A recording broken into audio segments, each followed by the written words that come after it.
Hello. Hello. We have started our webinar. It looks like we will be beginning in about 3 minutes. Welcome, everybody. We're just going to give folks a chance to sign on. If you do have questions, I'll go through it in a little bit too, but you're welcome to start putting your questions in the Q&A or in the chat. We will likely transcribe this. If you need anything else enabled, you can navigate to the bottom, click more, and you can have some closed captions too.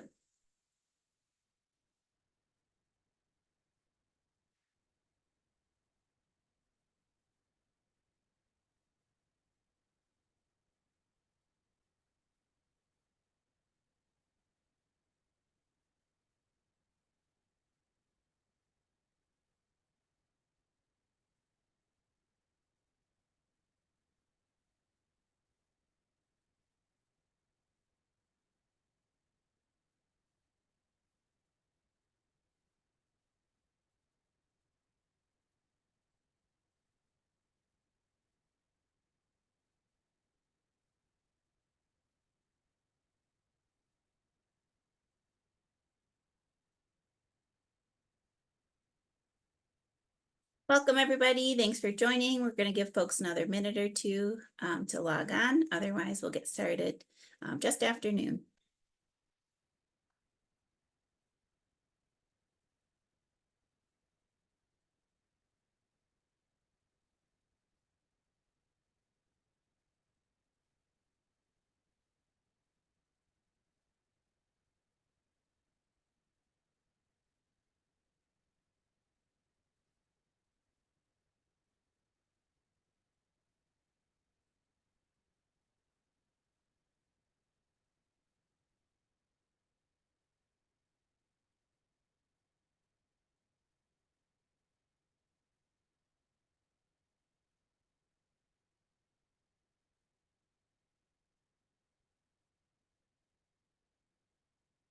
Welcome, folks. As you'll see, we're just before noon. We're going to get started in about 2 minutes, minute and a half.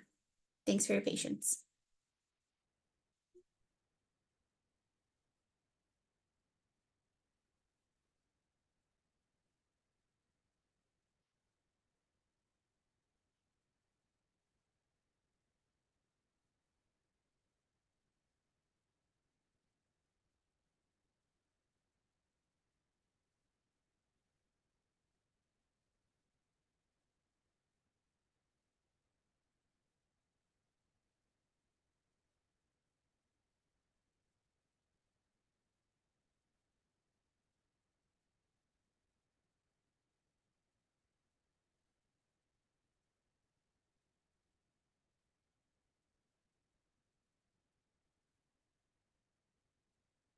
I see a few folks trickling in still, so as they're doing that, I'm going to put a couple of links in the chat, which I will also provide afterwards. We'll reference them throughout, and then we'll send them along. All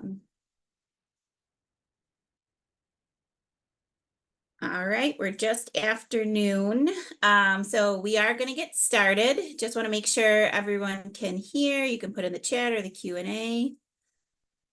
Looks great. All right, so NYS Geno, Kriki Kazak, Nigiaso, Onondawaga Nia. I'm Kriki Kazak. I am a civic researcher and hybrid program coordinator with the ILR Buffalo Co-Lab, one of the folks who are hosting today's conversation. Thank you for joining us. Thank you to those who are unable to attend in person, but who sent in questions and who intend to watch the recording. We'll have it available and we'll send it on to anyone who has registered. On behalf of our ILR Buffalo Co-Lab and many of our partners, which we'll reference in a bit, we wanted to extend a deep appreciation to all of the partners and leaders who spearhead this work on digital equity currently and also year-round. Our ILR Buffalo Co-Lab is an extension office of the Cornell School of Industrial Labor Relations, and as a land-grant institution, one of our goals is to serve the people of New York State. As I'm sure my colleague, Dr. Rusty Reaver, will share more about, our team takes on research to answer many of the pressing questions and issues impacting our communities throughout the year. So this is very important for those of you who are joining us. If you have questions, we would love to hear them today and afterwards. That's one of the things that we try to do, is to serve the constituents across New York, and especially in Western New York. Today, Dr. Rusty Reaver, our Director of Research at the Co-Lab, will walk us through the updated digital equity tool that he has updated since its original release in 2021. The reason for this portal began in 2019. Even before the pandemic, many of our partners recognized the growing need for access to broadband in our communities and its increasing impact on workplaces and education. Unfortunately, we saw the pandemic exacerbate these issues with increasing devastation to individuals, families, and communities. So in December 2021, the ILR School, in partnership with Community Tech New York, which I think there's some folks on the call, the New York State Digital Equity launched the New York State Digital Equity Portal, along with the New York State Department of Education, New York State Library, and the John R. Oishei Foundation, in addition to Partnership for the Public Good, one of which our representatives is here to welcome us to. The portal, which I will link to shortly, and which I did a little bit ago, I'll also send it in a link following this webinar, is an interactive online data mapping tool, which Rusty will very easily walk us through, that any of our communities or individuals seeking data to inform broadband adoption and improve digital equity for millions of New York State residents without wired internet access. This new data was just released, and Rusty loves new data, so he very promptly inserted it into the portal and is excited to share it with all of you. It's going to highlight some of the progress that's actually been made, but also some of the work that still needs to be done. Unironically, we're hosting this presentation discussion over the web. Ironically, I'm currently experiencing some internet issues, but I think that we have enough co-hosts here to make it work. So before I pass it off to Rusty, I just wanted to note that this is a webinar. It's being recorded. It'll send out to our attendees afterwards. We're going to be a little unconventional and ask if you are interested and able to put what organization you're joining us from into the question and answer. I'll highlight them. I can copy and paste them into the chat for everyone to see too. There is a Q&A option at the bottom of Zoom if you're not familiar with it, where you can regularly ask questions throughout our workshop today. We'll have a special section, and I'm sure Rusty has reserved some time throughout for people to ask questions. I'll be regularly monitoring the chat for anything. You can enable closed captioning at any time. Again, we'll be sending out the recording, resources, links, information, anything that's referenced afterwards. So with that, I'm first going to pass it along to Andrea O'Sullivan, Executive Director of Partnership for the Public Good. Thank you so much, Cricky, and thanks, Rusty, for putting this together. I'm Andrea O'Sullivan. I'm Executive Director at Partnership for the Public Good. We are a community-based think tank for Buffalo, Niagara, made up of 340 partner organizations working toward a more just, sustainable, and culturally vibrant Buffalo, Niagara. And of course, throughout the pandemic, the importance of broadband for everyday daily activities, from telemedicine to working, was highlighted for everyone. And PPG, with many other partners, joined the Western New York Digital Equity Coalition and doing some really important community building, policy work, solutions-based work around how to solve the broadband gaps that Rusty's going to be talking about. And each year, our partners pitch and then ultimately take a vote to select the top 10 issues that PPG will back up and work on for policy changes in the year ahead. And in 2023, we had an item to get participatory budgeting for digital inclusion pitched by the Western New York Digital Equity Coalition. And so we were working to have the Connect for All office from New York State, which was administering funds down to the local level to do broadband work, to have that be a more participatory process where local regions who really know the issues in their own region could set some of those priorities. We also had followed and been supporting the work of Senator Sean Ryan, who has had a bill for several years to regulate the internet as a public utility. That's something that we would love to see reinvigorated and picked up again in the next legislature session. That's not only about some of the affordability concerns that I know Rusty will speak to, but really about the quality of service. To Cricky's comment that her own internet is acting up, if the State Public Service Commission was regulating the internet as it does electricity, if you flip your light switch on, most of the time the electricity comes on. And if it doesn't, the Public Service Commission gets involved and helps to regulate the quality of those services. So that bill would bring the same kind of state quality control to internet and broadband as well.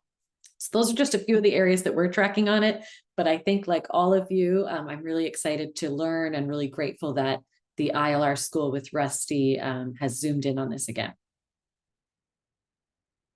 And Rusty, I'll pass it to you, I think, now. Great. Thank you so much to both Cricky and Andrea, and thank you all for joining us today. I'll say that the way we're going to move forward here for at least the next few minutes is twofold. Number one, like Cricky and Andrea said, we have updates to the digital equity portal that we launched in collaboration with PPG, CTNY, Community Tech of New York, the New York State Library System, John R. Oishei Foundation, and a number of other partners. So we're excited to show those updates to you and also provide a hands-on tutorial on how to use some of the tools. However, before we get to that point in updating the tools and in updating the dashboard, we also wanted to share some of the findings we saw of change over time, how we're making progress or potentially still running into barriers with achieving digital equity in New York State. So I'm going to begin with a couple of slides just to be able to highlight some of these findings, and then we'll jump right into the tools. So if you give me one moment here to get set up. And in fact, see, I can't see anybody except for Andrea. Can you see a title slide? I see it perfectly. All right, great. So once more, I just want to recognize and echo Cricky's thanks and acknowledgements to all of the partners who have been involved in this project. It was PPG that first hooked us up with Community Tech of New York way back in either 2019 or 2020. Community Tech has been doing some wonderful work across the state, including where we're based over here in Buffalo in Western New York. And a need was emerging to be able to quantify the digital divide or gaps in broadband access at a relatively fine geographic resolution across the state. And so CTNY, in conjunction with the John R. Oishei Foundation, began to map out some of the data points on broadband access in Western New York to identify potential test sites where they might make interventions. And PPG brought us into those conversations to think about how we might scale those efforts up and be able to translate some of this data out at a statewide scale. And fortunately for us, the New York State Library and New York State Department of Education chipped in funding, guidance, expertise, and a whole lot of feedback and connections for us to be able to come together and create a digital equity dashboard for New York State. Now, I know many of you on this call operate in this space regularly. You probably don't need any definitions, but if there are folks, say, from the media or elsewhere, or who are just exploring this issue for the first time, I'll just start by getting us all on the same page to say that digital equity is basically the condition where everybody has access to the information technology, broadband internet connection or high-speed internet connection, and all of the accompanying resources that would allow them to participate fully in our economy. As both Andrea and Cricky acknowledged, during the pandemic, this became a way of life. So much of our lives were migrated into virtual spaces, and so not having that access, not having either the technology or the connection to the internet became a major hindrance during that time, and it largely still is today if you are unconnected. Job applications, ability to contact an elected official, so much of that has migrated into virtual spaces. And so digital equity allows us all to access those virtual spaces equally. In order to achieve digital equity, it's often said that we need to actively commit to digital inclusion activities, which are the actions, the program designs, interventions, funding allocations that help us to achieve affordable, robust broadband internet service for everyone.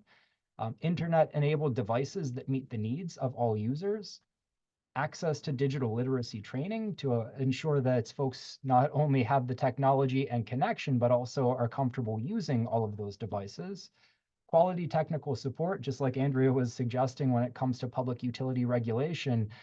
If you do experience issues with your connectivity, it's often helpful to have somebody from the state or from government in your corner in order to oversee the operation of that utility. And lastly, content, right? Applications and content designed to enable and encourage self-sufficiency, participation, and collaboration at the fullest possible scale across the state. We're not going to speak to all of these today because the digital equity portal that we did develop in collaboration with all of our partners doesn't cover all 5 of these issue areas. However, it does focus largely on criteria number 1, who has affordable access to broadband internet services versus who doesn't across the state.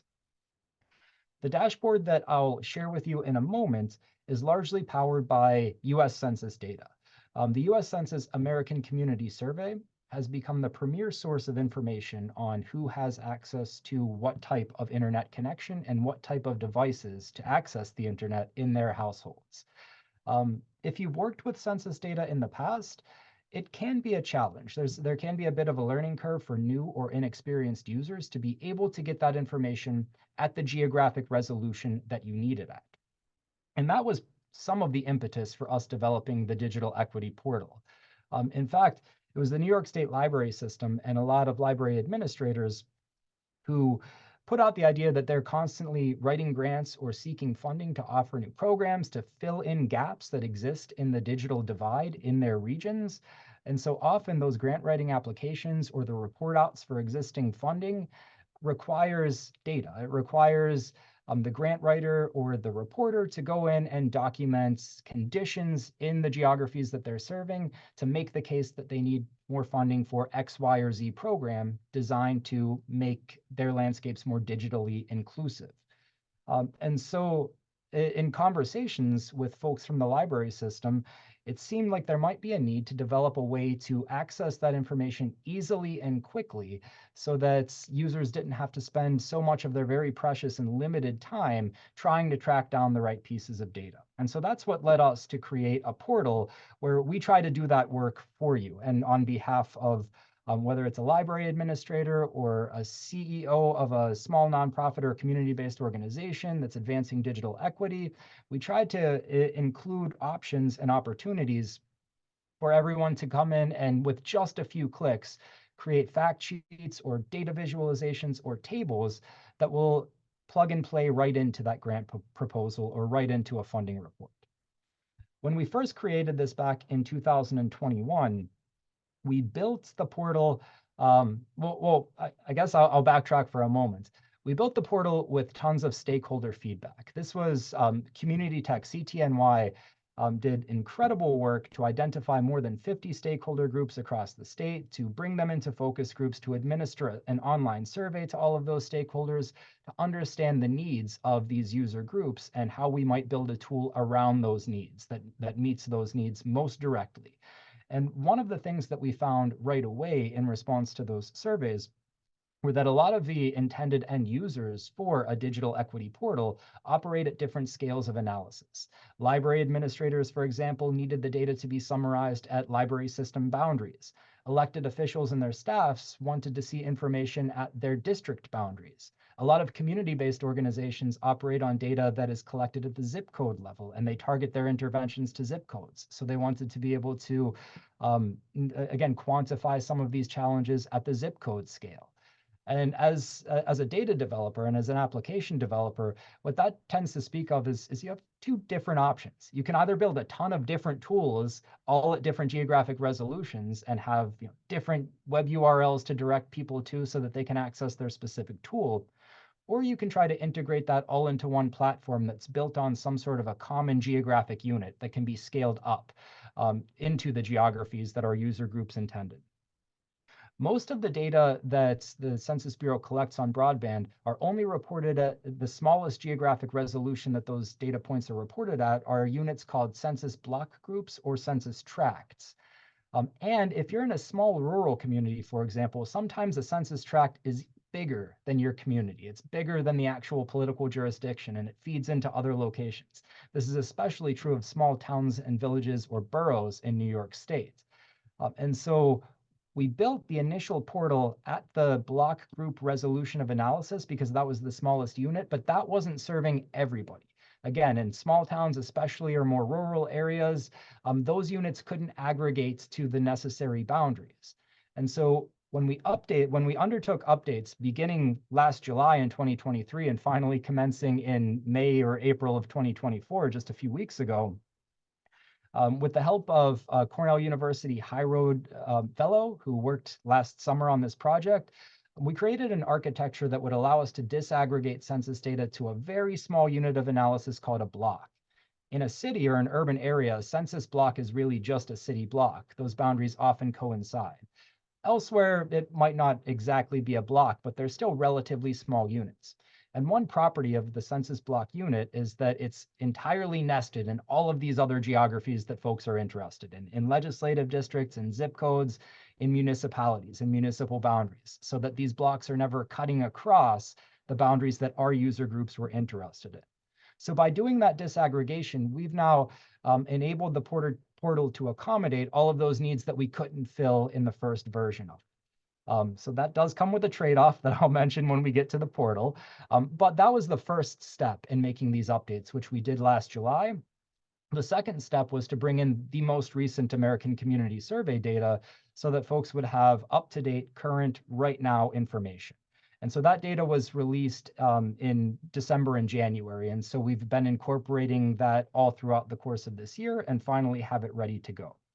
So before we jump into it, I'll just show you some key highlights. Since we did build this tool with older data and now we have new data, one thing that enables us to do is to compare the past to the present to see if we're making progress on issues of digital inequity across New York State. So the top line highlight that we have here, the question that's we're often asked when it comes to who doesn't have access, is just the number of households that do not have a broadband subscription in their home right now. According to the current U.S. Census American Community Survey in New York State, there are about 725,000 households that do not currently have a broadband internet connection in their homes. Within those households, there are about 1.8 million people.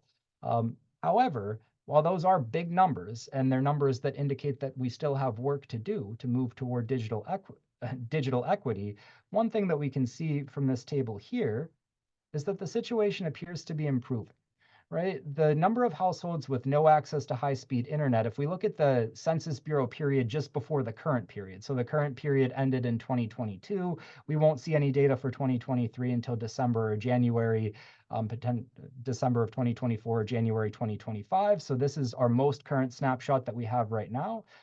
So again, the current snapshot, about 725,000 households. But in the period right before the current one, that number was about 1.3 million households. So we do see a pretty big net change in the number of households without a broadband connection at home. That figure has dropped by about 44% between these two periods of analysis. That's a pretty significant drop, meaning that so many more households now have broadband connections at home, whereas they didn't in the 5 years prior to the current period. But there's at least some reason to look at that and still think that, once again, more work to be done. Not just more work to be done to connect those 725,000 households, but even some of those households that did gain access to broadband internet in the intervening periods, there might be a reason to think that they're still somewhat under-connected to broadband. One thing that we can do with the Census ACS data is look at the type of connections that households have. One type of a broadband or a high-speed internet connection is through your cellular data plan. So if you have a smartphone and you subscribe to a data plan and you can easily look things up on your phone or email, visit a website, what have you, that is a broadband or at least a high-speed internet connection. And that has been really the driving force behind this big drop that we could see between 2013 and 2022. When we look at the number of households that have where their only internet connection is through a cellular data plan, that number in the prior ACS period was about 384,000 households. Now that's up to almost 810,000 households. So again, this is where the household's only connection to the internet, they're connected to the internet, but their only connection is through a mobile data plan. So that is more than doubling of that number over the intervening periods. And so if we were to say define those households as also being underconnected, maybe they have needs that can't be met by mobile phones or cellular data plans alone. In fact, the portal that we're about to show you isn't very mobile friendly. Something that unfortunately I have to admit, it's because it packs a lot of data into one location. There are a lot of households that wouldn't be able to access some of those not so mobile friendly websites or applications or opportunities. And so if we were to look at both of these numbers, the households with no connection whatsoever and the households who are only connected by a cellular data plan, in the last 5-year period, that doesn't overlap with the current one, there were about 1.67 million households that fell into this potentially underconnected category. And today, in the current data set, that number's only dropped to about 1.53 million. So this major progress that I highlighted on the last slide, what looks like a 44% reduction in the number of households that can't connect to the internet, if we want to group in folks who can only connect through the internet through their cell phones with that, then the progress becomes a lot smaller. We still see a decrease in the number of underconnected households, but not quite at the magnitude that we might expect given these numbers in the first row of the table. And so that's led to a trend. That trend is in every American Community Survey up until the current period, basically, the most common computing technology in somebody's house has been a traditional desktop or laptop computer. So in that period that I've been referencing, the one that ended in 2017, so roughly 5 years ago, desktop or laptop was still the dominant technology. 79% of households had that particular computing device at home. A smartphone was second. 70% of households had a smartphone at home. Now, in the current period, we see these two, for the first time, these two devices flip-flop, where right now the most common device in somebody's home, the most common internet-ready computing device is a smartphone. But the number or the percentage of households with a desktop or laptop computer is basically unchanged from 5 years ago. It's still at 79%. So this is, and again, this changes for a variety of reasons. This could be user preferences. Maybe folks don't necessarily like working with desktops or laptops anymore. It could also be an affordability issue. It could be that smartphones are the cheapest technology that connects somebody to the internet most immediately. And so this has implications and directly relates to that table that I just showed you, where we do still have, if again, you want to consider folks who can only access the internet via a smartphone as underconnected, this change in technology is one of the potential causal factors of that relatively static level of underconnectedness over time. The next thing that we can highlight here, in again updating the data, this probably isn't new to anyone who's been working on this issue for a long time, but lack of a broadband connection is not just a rural problem, as it's often framed to be, where there's lack of infrastructure or a lack of providers because of the low population density. It's very much an urban problem as well. This is an issue that cuts across the urban to rural gradient in New York State. This is a map shown at the public library system scale, one of the scales of analysis that our portal covers. And so the lighter shades here, the yellowish colors, indicate the public library system boundaries or service areas that have the largest amount of households not connected to broadband. So in the Chautauqua-Cattaraugus library system, the two-county system, 14.6% of households do not have a high-speed internet connection in their homes. In the adjacent Southern Tier public library system service area, the number is 13.8%. So a little smaller, but not too much smaller. Of course, these are known to be relatively rural areas. And so again, your eyes are drawn to these locations on the map just because of their size and their their different color hues. And so it's easy to think that this is a rural infrastructure problem. It's because of low population density. But the public library system service area with the third highest percentage of households that do not have an internet connection is down in the densest city in the United States, in New York City. The Brooklyn Public Library system service area is associated with 11.8% of households not having a broadband connection at home. So again, this is very much a cross-cutting issue that affects everyone in New York State. It's not just a problem of lack of infrastructure or lack of providers, it's also going to be a problem, as we'll see, of affordability. Just a few more here. Another thing that we noticed as we were putting the new data into place in the various tools that are part of the portal is that racial disparities still exist. There's been improvement, regardless of one's racial identity. There have been market improvements in the level of access or the level of take-up rates of broadband at home across New York State and among different racial and ethnic groups. However, the groups that were below average in terms of their access to a broadband subscription at home in 2017 are now even more below average in 2022, 5 years later. And so again, there's progress being made. If we look at, for example, households headed by individuals who identify as Black or African American, 5 years ago, 77% of such households had broadband at home. Now it's 88%. So there's, again, improvement in that number. But why we need to pay attention to, let's say, statewide averages is because 5 years ago, that number was only about 0.7 of a percentage point away from the statewide average. So this group of individuals or households was not too far off from the average New Yorker. Now that gap has increased a little bit. Across the states, the broadband take-up rate has increased by more than 12 percentage points, but for some groups, it's only up by, say, 10 or so percentage points, which is causing this below average level for some groups to seem even more extreme than it was 5 years ago. So again, the goal for something like digital equity is 100% access across the board. We're inching toward that, but we're inching toward that in a way that is still characterized by some racial and ethnic disparities, which should inform our digital inclusion activities as a state going forward. And that being said, probably the biggest barrier still, though, to digital equity, to achieving that 100% take-up rate, is income. If we look at, and these are the categories of income that are summarized by the US Census Bureau and the American Community Survey, so we can't further break this out, unfortunately, to see exactly how this changes at even higher income levels. The top category or the top coded category is $75,000 or more for household income. But if we look at that top coded category, nearly everybody who's in that range has a broadband connection. Roughly 96% of households with annual income of $75,000 or more have a broadband connection at home.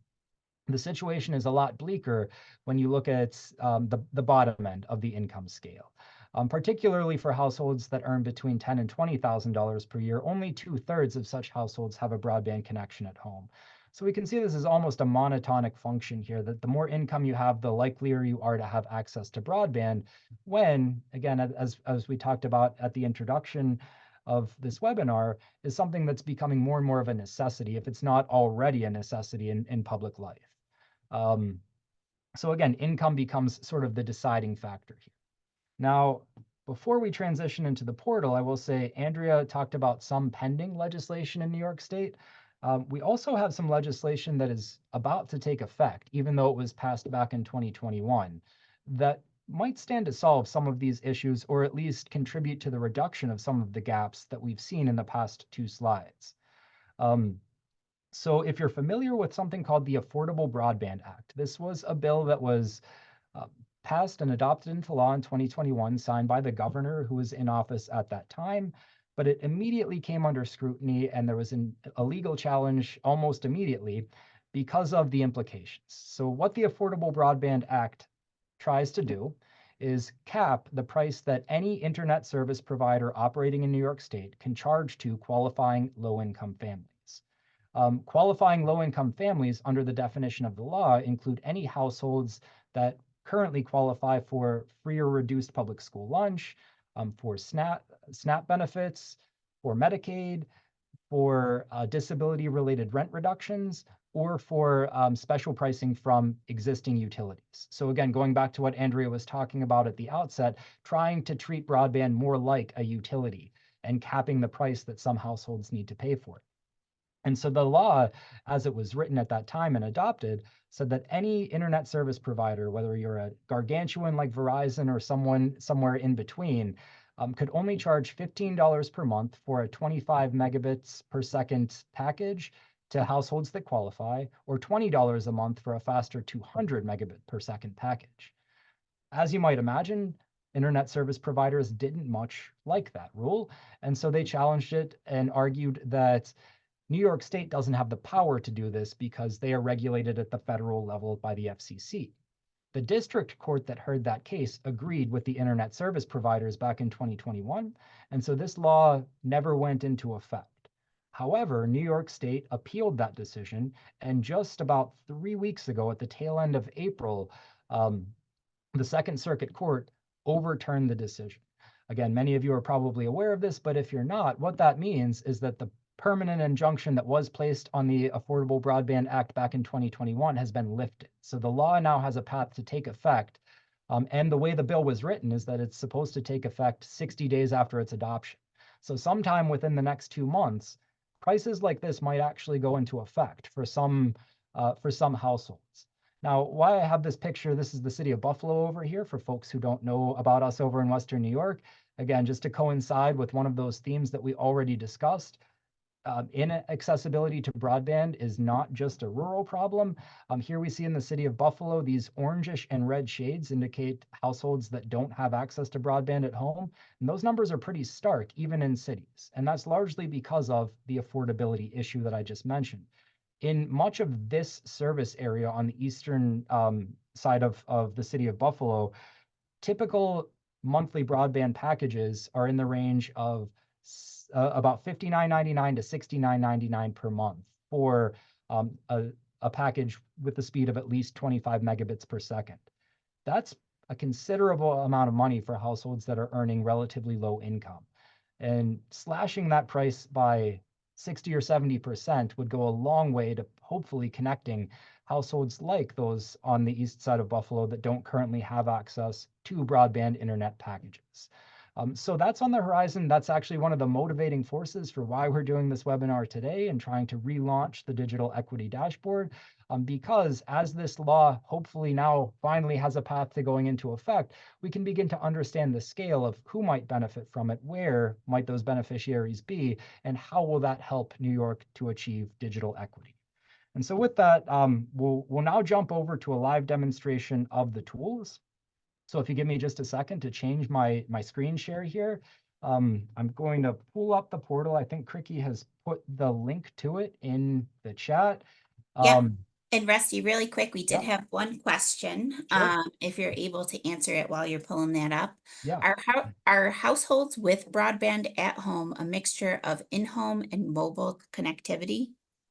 Yes, they are. So that is one, I won't call it a weakness of the Census Bureau data because we all rely on it so heavily, but it's a weakness with the way that Census Bureau data are aggregated and reported out, that we can distinguish between the type of subscription that somebody has at, say, the block group or the tract level, as I'll show you on the tool, but we can't combine that with other relevant variables like income. So there aren't cross tabulations between those. So as it stands, yes, that general access to broadband variable looks at households that do have access only through their mobile device. Start a new screen share here. All right, so as we pivot, the first thing that I want to mention about this portal is we created it once again, as I mentioned, to help grant writers, to help elected officials, to help community groups very quickly get answers to questions that they might have to answer on grant proposals, on funding proposals, or as you're defending, say, a legislative proposal or a bill. And so what we're trying to do with this portal is cut out the need for those users to have to figure out how to go to the Census Bureau, download the data for the location that they're looking at, and then summarize it in a way that they can quickly introduce into a proposal.